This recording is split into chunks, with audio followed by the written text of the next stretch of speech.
आदि शंकराचार्य का जन्म कालड़ी नामक ग्राम में हुआ था, जो वर्तमान में केरल राज्य के एर्नाकुलम जिले में स्थित है। कुछ प्राचीन स्रोतों में इस स्थान को काशल भी कहा गया है। उनके पिता का नाम था शिव गुरु भट्ट, जो एक विद्वान यजुर्वेदी ब्राह्मण थे।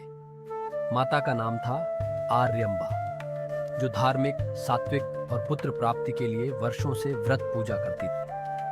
उनके जन्म वर्ष के संदर्भ में परंपरागत स्रोत 500, 7, 509 ईसा पूर्व का उल्लेख करते हैं, परंतु अधिकांश ऐतिहासिक और शंकर मठों के प्रमाण अनुसार उनका जन्म लगभग 788 ईस्वी में हुआ ऐसा माना जाता है। शिवगुरु और आर्यांबा को दीर्घकाल तक संतान न होने पर उन्होंने भगवान शिव की कठोर आराधना की। कहा जाता है कि स्वप्न में शिव ने दर्शन दिए और कहा कि वे स्वयं एक पुत्र रूप में जन्म लेंगे, जो अल्पायु होगा, परंतु उसका जीवन कार्य अत्यंत दिव्य और ऐतिहासिक होगा। इस वरदान के फलस्वरूप शंकर का जन्म हुआ, जिसका अर्थ ही होता है शन यानी कल्याण और कर यानी कृत्ता। इसका पूरा मतलब कल्याण करने वाला। आदि शंकर बचपन से ही अद्भुत बुद्धि और स्मरण शक्ति से युक्त थे।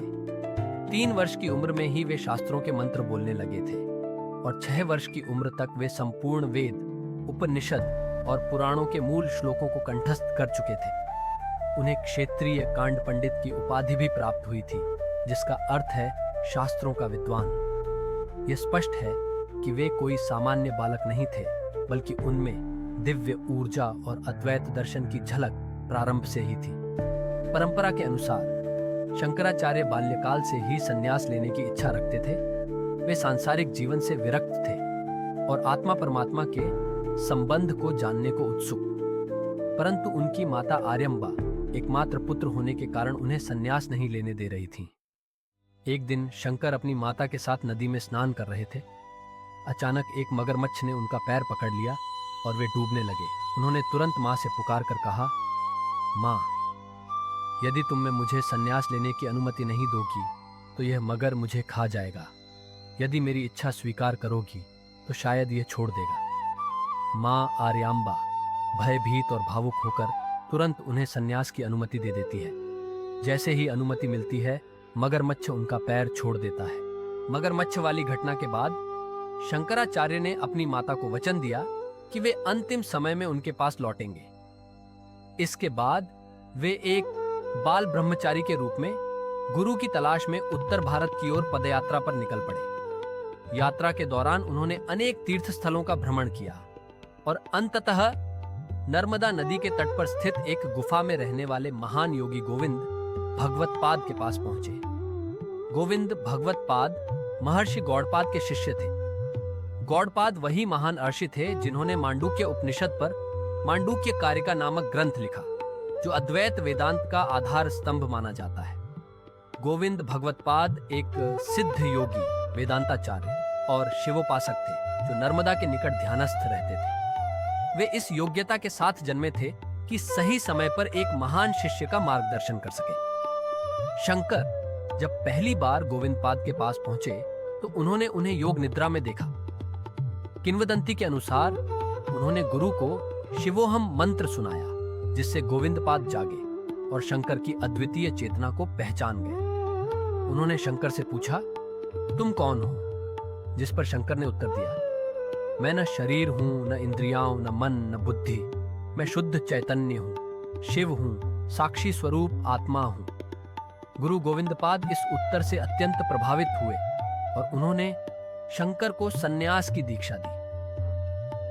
इस दीक्षा के साथ ही शंकराचार्य को आदि शंकराचार्य नाम मिला।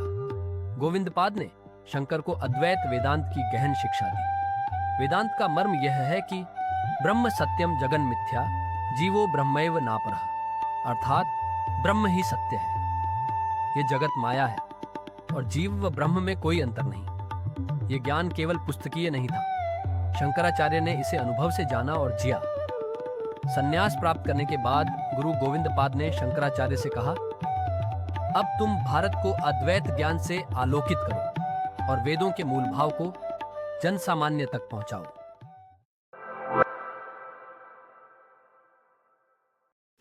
काशी उस काल में न केवल धार्मिक नगर था, बल्कि बुद्धिजीवियों और शास्त्रार्थ के लिए वैश्विक केंद्र माना जाता था। शंकराचार्य वेदांत की पुनर्स्थापना और धार्मिक मतभेदों के निवारण के उद्देश्य से काशी गए। वाराणसी में उन्होंने साधारण जन, चांडाल और ब्राह्मण सभी को एक ही ब्रह्म का अंश मानकर समदृष्टि का उपदेश दिया। उसी वक्त का एक प्रसंग है जब उन्होंने एक चांडाल से हटने को कहा तो चांडाल बोला, यदि आत्मा और ब्रह्म अलग नहीं है तो फिर आप किससे कह रहे हैं कि हटो? यह सुनकर शंकर ने उसे गुरु मानकर प्रणाम किया। उन्होंने वहां कई प्रसिद्ध पंडितों को शास्त्रार्थ में पराजित कर अद्वैत दर्शन को स्थापित किया। काशी में रहते हुए आदि शंकराचार्य ने 3 सबसे प्रमुख ग्रंथों पर भाष्य लिखे, पिक, बादरायण कृत, ब्रह्म सूत्र, भगवद गीता और 10 उपनिषद जो थे ईश, केन, कट, मुंडक, मांडूक्य आदि। इन भाष्यों ने अद्वैत वेदांत को स्पष्ट और प्रतिष्ठित रूप में प्रस्तुत किया। उनका यह भाष्य लेखन का उद्देश्य था वेदों और उपनिषदों के गूढ़ ज्ञान को सरल भाषा में इस प्रकार समझाना जिससे वे सभी साधकों और विद्वानों के लिए सुलभ हो जाए। जब आदि शंकराचार्य भारतवर्ष में ज्ञान यात्रा पर निकले तो उनका लक्ष्य केवल ग्रंथों की व्याख्या करना नहीं था, बल्कि उस सत्य को पुनर्स्थापित करना था जो यज्ञ कर्म की सतह से ऊपर आत्मा और ब्रह्म के अद्वैत में समाया है। उधर मंडन मिश्र महिष्मती नगर के प्रतिष्ठित विद्वान वेदों के कर्मकांड पक्ष यानी पूर्व मीमांसा दर्शन के आचार्य, उनकी मान्यता थी कि मानव का परम कर्तव्य वेद विहित कर्म करना है। यज्ञ, दान, व्रत और धर्माचरण से ही मोक्ष संभव है। ज्ञान तभी फलित होता है जब वह सतत कर्म के साथ जुड़ा हो। वे वेद के शब्दों को अंतिम प्रमाण मानते थे, लेकिन उनका ध्यान मुख्यतः कर्म यानी क्रिया पर केंद्रित था, ज्ञान यानी बोध पर आधारित नहीं। इसके विपरीत आदि शंकराचार्य ने कहा, ब्रह्म ही सत्य है, जगत मिथ्या है और जीव ब्रह्म से भिन्न नहीं। वेदों के कर्मकांड जीवन की तैयारी है, लेकिन ज्ञान ही अंतिम मुक्ति का मार्ग है। जब तक आत्मा अपने शुद्ध स्वरूप को नहीं जानती, तब तक यज्ञ और कर्म भी उसे मोक्ष नहीं दिला सकते। ब्रह्म विद्या अनुभव है, न कि केवल शास्त्र पठन। उनका दृष्टिकोण आत्मचिंतन और तर्क से भरा था। वे यज्ञों की बाह्य गतिविधियों से अधिक आत्म स्वरूप की खोज को प्राथमिकता देते थे। जब आदि शंकराचार्य महिष्मती पहुंचे तो वे सीधा मंडन मिश्र के द्वार पर गए और बोले, आप भारत के महानतम तर्कविद हैं और मैं ब्रह्म विद्या का प्रचारक हूं। आइए हम शास्त्रार्थ करें और सत्य को उजागर करें। मंडन मिश्र सहर्ष तैयार हो गए। भारती देवी जो स्वयं वेद मीमांसा की गहन विदुषी थीं, उन्हें न्यायाधीश बनाया गया। वाद विवाद का स्वरूप केवल शब्द युद्ध नहीं था, बल्कि वह सदियों से चले आ रहे 2 मतों का मंथन था। आदि शंकराचार्य ने तर्क, उपनिषद, गीता और ब्रह्म सूत्र के उदाहरणों से सिद्ध किया कि कर्म सीमित है और केवल ज्ञान ही जीव को माया से मुक्त करता है। मंडन मिश्र का पक्ष यह था कि यदि कर्म न हो तो जीवन दिशाहीन हो जाएगा। ज्ञान तो एक मानसिक प्रक्रिया है, जबकि यज्ञ प्रत्यक्ष शुद्धिकरण है। शंकराचार्य ने उत्तर दिया, जब आत्मा जान जाती है कि वह ब्रह्म है तो शुद्ध होने का प्रश्न ही नहीं उठता। वह तो पहले से शुद्ध है, केवल अज्ञान से ढकी हुई थी। 42 दिनों के बाद भारती देवी ने निर्णय सुनाया। शास्त्रार्थ की माला अब मुरझा चुकी है। शंकराचार्य के तर्क, गहराई और आत्मबोध की स्पष्टता ने मंडन जी को शांत कर दिया है।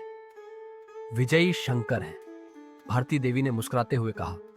आपने तर्क और शास्त्रों में उन्हें पराजित किया, पर क्या आप गृहस्थ जीवन और कामशास्त्र के अनुभवों को भी समझते हैं? यह सुनकर आदि शंकर कुछ पल मौन रहे, क्योंकि वे सन्यासी थे और अनुभव के बिना उत्तर देना अधूरा होता। आदि शंकर ने योग बल से राजा अमरुक के मृत शरीर में प्रवेश किया। कुछ समय तक वे उसी रूप में रहे और गृहस्थ जीवन के अनुभव को अर्जित किया। फिर वापस लौटकर भारती देवी के सभी प्रश्नों के उत्तर दिए। यह प्रसंग लौकिक से अधिक यौगिक और प्रतीकात्मक रूप में लिया जाता है, जहां ज्ञान पाने हेतु दूसरे के दृष्टिकोण में प्रवेश की महिमा बताई गई है। इस अनुभव और संवाद से मंडन मिश्र की विचार क्रांति हो चुकी थी। वे बोले, आपने मेरे तर्क नहीं, मेरी दृष्टि बदल दी। मैं अब तुम्हारा शिष्य बनना चाहता हूं। आदि शंकर ने उन्हें संन्यास दीक्षा दी और नया नाम दिया सुरेश्वराचार्य, जो बाद में दक्षिण भारत के श्रृंगेरी मठ के पहले आचार्य बने। ये केवल एक वाद विवाद नहीं था, ये संघर्ष से संवाद और फिर समर्पण तक की यात्रा थी। मंडन मिश्र ने कर्म को आत्मबोध के साथ जोड़ा, शंकराचार्य ने ज्ञान को समाज संग्रह के साथ संतुलित किया, और भारती देवी ने यह प्रमाणित किया कि नारी बुद्धि न केवल निर्णायक होती है बल्कि मार्गदर्शक भी।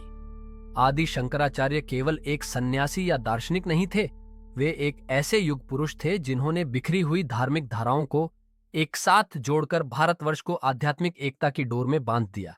जब उन्होंने मंडन मिश्र जैसे महान विद्वानों को शास्त्रार्थ में पराजित कर अद्वैत वेदांत की श्रेष्ठता को स्थापित कर दिया, तब वे केवल तर्कों के विजेता नहीं थे, बल्कि अब उनका लक्ष्य और भी बड़ा था, भारत को एक दर्शन, एक चेतना और एक सूत्र में पिरोना।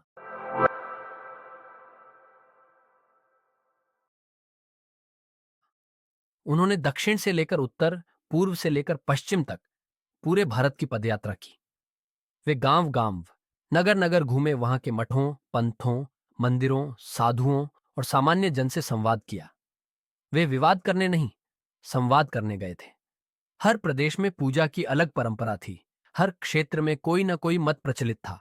कहीं शिव उपासना, कहीं विष्णु भक्ति, कहीं शाक्त परंपरा, तो कहीं सूर्य पूजा। शंकराचार्य ने महसूस किया कि जब तक उपासना के इन विविध रूपों को एक साझा आत्मा नहीं दी जाएगी, तब तक भारत आध्यात्मिक रूप से एक नहीं हो सकता। इसी उद्देश्य से उन्होंने 4 दिशाओं में 4 पीठों, मठों की स्थापना की। ये केवल भवन नहीं थे, ये विचारधाराओं के केंद्र थे, वेदों की जीवंत परंपरा के रक्षक थे। दक्षिण में कर्नाटक के श्रृंगेरी में उन्होंने पहला मठ स्थापित किया, जहां उनके महान शिष्य सुरेश्वराचार्य को आचार्य नियुक्त किया गया। उत्तर में हिमालय की तलहटी पर ज्योतिर्मठ, जोशीमठ की स्थापना की, जहां टोटकाचार्य को गुरु बनाया। पूर्व में उड़ीसा के पुरी में गोवर्धन मठ का निर्माण हुआ, जिसके नेतृत्व में पद्मपादाचार्य आए। पश्चिम में गुजरात के द्वारका में शारदा मठ स्थापित किया गया, जिसके पहले आचार्य बने हस्तामलकाराचार्य।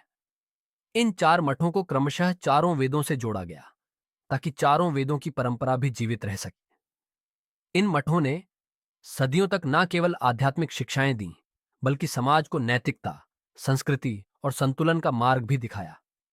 इतना ही नहीं, शंकराचार्य ने पूजा पद्धति में भी समरसता लाने का प्रयास किया। उन्होंने पंचायतन पूजा की परंपरा शुरू की, जिसमें एक ही स्थान पर 5 देवताओं की आराधना होती थी, शिव, विष्णु, देवी, गणेश और सूर्य। उनका यह विचार स्पष्ट था, जब ब्रह्म एक है तो उसके रूप अनेक क्यों लड़ें? सब उपासक अंततः उसी सत्य की ओर अग्रसर है। ये पूजा पद्धति केवल पूजा नहीं थी, ये भारत की धार्मिक सहिष्णुता और तात्विक समरसता की प्रतीक थी। आदि शंकराचार्य के चारों प्रमुख शिष्य भी किसी साधारण विद्यार्थी की तरह नहीं थे।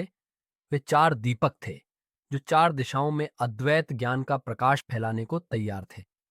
सुरेश्वराचार्य, जिनकी बौद्धिक गहराई और धर्मनिष्ठा में कोई संदेह नहीं था। पद्मपादाचार्य, जो शंकराचार्य के चरणों में समर्पण का दूसरा नाम थे। हस्तामलकाराचार्य, जिनके ज्ञान ने बाल्यावस्था में ही चमत्कृत कर दिया था। और टोटकाचार्य, जिन्होंने अपनी भक्ति से शंकराचार्य को जीत लिया। इन शिष्यों ने केवल अपने अपने मठ नहीं संभाले, उन्होंने पूरे भारत में शंकर के अद्वैत दर्शन को जीवित रखा। आदि शंकराचार्य ने अपने छोटे से जीवन काल में ही 100 से अधिक ग्रंथों की रचना की। उनकी रचनाएं मुख्यतः 4 श्रेणियों में आती हैं। पहला है भाष्य, कमेंटरीज, मूल ग्रंथों की दार्शनिक व्याख्या। यह उनकी सबसे महत्वपूर्ण और आधारभूत रचनाएं हैं, जिनमें उन्होंने अद्वैत वेदांत का तात्विक दृष्टिकोण स्पष्ट किया। जिन ग्रंथ रचना का विषय है ब्रह्म सूत्र भाष्य बादरायण के सूत्रों पर, अद्वैत वेदांत का मूल आधार, भगवद गीता भाष्य श्री कृष्ण के उपदेशों पर कर्म, ज्ञान और भक्ति का समन्वय, 10 प्रमुख उपनिषदों पर भाष्य ईश, केन, कठ, मुंडक, मांडुक्य आदि ब्रह्म और आत्मा का तात्विक विवेचन। इन भाष्यों के माध्यम से शंकराचार्य ने वेदांत के ज्ञान मार्ग को सार्वभौमिक रूप से स्थापित किया। दूसरे है प्रकरण ग्रंथ उपदेश साहस्री, विवेक चूड़ामणि, आत्मबोध, तत्वबोध। ये ग्रंथ शंकराचार्य के अद्वैत सिद्धांत को शिक्षा, साधना और व्यवहार के स्तर पर सरलता से प्रस्तुत करते हैं। तीसरे हैं स्तोत्र साहित्य, डिवोशनल हिम्स, भज गोविंदम, सौंदर्य लहरी, शिवानंद लहरी, अन्नपूर्णा स्तोत्र, दक्षिणामूर्ति स्तोत्र।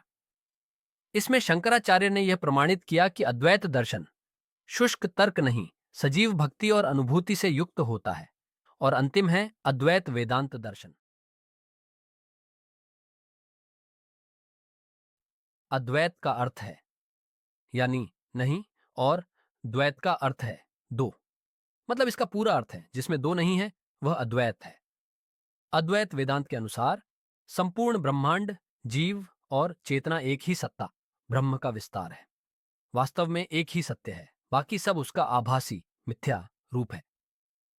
आदि शंकराचार्य इस दर्शन के पुनर्संस्थापक और श्रेष्ठ भाष्यकार माने जाते हैं। उन्होंने इसे वैदिक उपनिषदों, भगवद गीता और ब्रह्म सूत्रों के आधार पर गहराई से स्थापित किया। उन्होंने कहा, ब्रह्म ही सत्य है, ब्रह्म सत्य, जिसमें उन्होंने ब्रह्म को निर्गुण कहा, ऐसा ब्रह्म जो किसी गुण, रंग, रूप, नाम से परे है। ये ब्रह्म इंद्रियों और मन से जाना नहीं जा सकता, लेकिन ज्ञान के माध्यम से अनुभूत किया जा सकता है, जिसका सरल उदाहरण है जैसे समुद्र का पानी एक ही होता है, चाहे वह लहर बने, झाग या बुलबुला। उसी तरह यह समस्त सृष्टि केवल एक ब्रह्म की अनेक अभिव्यक्तियां हैं। आगे उन्होंने कहा, जगत माया है, जगन मिथ्या, जिसमें उन्होंने माया को ब्रह्म से अलग नहीं माना। माया ब्रह्म की ही शक्ति है जो इस विविध जगत का चित्रण करती है। जब तक अज्ञान है माया यथार्थ प्रतीत होती है, लेकिन जब ज्ञान का प्रकाश होता है तब यह माया छंट जाती है और केवल ब्रह्म ही शेष रह जाता है, जिसका सरल उदाहरण है जैसे अंधेरे में रस्सी को सांप समझ लिया जाता है, वैसे ही आत्मा के अज्ञान से यह संसार वास्तविक लगता है। आगे उन्होंने कहा, आत्मा और ब्रह्म एक ही हैं, जीवो ब्रह्मैव, जिसमें उनका दृष्टिकोण है वेद वाक्य तत्त्वमसि, अर्थात तू वही है। यह अद्वैत वेदांत का मूल सार है। हम स्वयं को शरीर और मन के कारण सीमित मानते हैं, किंतु वास्तव में हमारे भीतर जो चेतना है वह ब्रह्मांडीय चेतना का अंश मात्र नहीं, वही पूर्ण ब्रह्म है। हमारा वास्तविक स्वरूप उस परम सत्य से अभिन्न है। जैसे घड़े में कैद आकाश और बाहरी आकाश में कोई फर्क नहीं होता, वैसे ही आत्मा और ब्रह्म में कोई वास्तविक भेद नहीं। आगे उन्होंने कहा, ज्ञान ही मोक्ष है, आत्मबोध ही मुक्ति का मार्ग है, जिसमें उन्होंने कर्म को नकारा नहीं, बल्कि उसे आत्मा को शुद्ध करने का एक माध्यम बताया। परंतु बंधन का कारण अज्ञान है और केवल ज्ञान ही उस अंधकार को मिटा सकता है। उन्होंने अद्वैत वेदांत का सार इस तरह बताया कि तू वही है जो ब्रह्म है, बस जान ले। अद्वैत का यह दृष्टिकोण जीवन को नकारता नहीं, बल्कि उसे सही दृष्टि से देखने को कहता है। संसार से भागने की नहीं, उसमें जागरूक होकर जीने की बात है। कर्म करने की प्रेरणा है, लेकिन मोह माया में फंसे बिना। पूजा करो, लेकिन जानो कि ईश्वर बाहर कहीं नहीं, तुम्हारे भीतर ही विराजमान है। शंकराचार्य का अद्वैत वेदांत ज्ञान, भक्ति, तर्क और अनुभव, इन सभी का संतुलन है। यह केवल दार्शनिक सोच नहीं, बल्कि आत्म अनुभूति की एक गहन साधना है। जब शंकराचार्य केवल 8 वर्ष के थे, तब उन्होंने संन्यास लेने का संकल्प किया था, मगर उनकी मां आर्यांबा एकमात्र संतान को त्यागने को तैयार नहीं थी। शंकर ने तब कहा था, मां, मैं वचन देता हूं, जीवन के अंतिम समय में मैं तुम्हारे पास लौटूंगा, तुम्हारे शरीर को अग्नि दूंगा, तुम्हारी सेवा करूंगा। सन्यासी के लिए यह वचन असामान्य था, पर शंकर सिद्धांत के साथ साथ भाव के संतुलन में भी अद्वितीय थे। कई वर्षों बाद जब आदि शंकराचार्य देश भर में मठ स्थापित कर रहे थे, उसी समय उन्हें आंतरिक संकेत मिला। मां अब अंतिम सांसें ले रही है। वे तुरंत अपनी पदयात्रा छोड़कर कालड़ी पहुंचे। मां अचेत थीं। शंकर उनके पास बैठे और मंत्रोच्चारण, ध्यान और अपने प्रेम के स्पर्श से उन्हें होश में लाए। मां की आंखें खुली। उन्होंने अपने तेजस्वी पुत्र को देखा और कहा, तुमने वचन निभाया बेटा, अब मैं शांत हो सकती हूँ। परंपरा के अनुसार सन्यासी को मृतक क्रिया नहीं करनी होती, न ही वह सांसारिक संबंधों में लौटता है। पर शंकर ने समाज की आलोचना की परवाह न करते हुए अपनी मां की अंत्येष्टि की पूरी प्रक्रिया स्वयं की। उन्होंने स्वयं मां के पार्थिव शरीर को अग्नि दी और अपने वचन का पूर्ण पालन किया। कुछ ग्रंथों के अनुसार समाज ने उन्हें इस कर्म के लिए विरोध भी किया, पर शंकर ने स्पष्ट कहा, धर्म यदि करुणा से रहित हो जाए तो वह अधर्म बन जाता है। मां ने मुझे जन्म दिया, मेरा धर्म है कि मैं उन्हें विदा दूं। अपनी मां के वियोग के बाद शंकर और भी निस्वार्थ और गंभीर हो गए। उन्होंने भारत भर में अद्वैत की अंतिम शिक्षाएं दी और फिर हिमालय की ओर प्रस्थान किया। कुछ मतों के अनुसार उन्होंने केदारनाथ के निकट कांची या कश्मीर के शारदा पीठ में 32 वर्ष की अल्पायु में समाधि ली। उनके अंतिम शब्द माने जाते हैं, ब्रह्म सत्यम, शांति शांति शांति। वे उस ब्रह्म में विलीन हो गए जिसकी अनुभूति उन्होंने अपने शिष्यों, भाष्यों और भक्ति से पूरी दुनिया को कराई। उनका जीवन एक शब्द था जो मौन में समा गया, एक दीप था जो हजारों दीपों को जलाकर स्वयं लीन हो गया।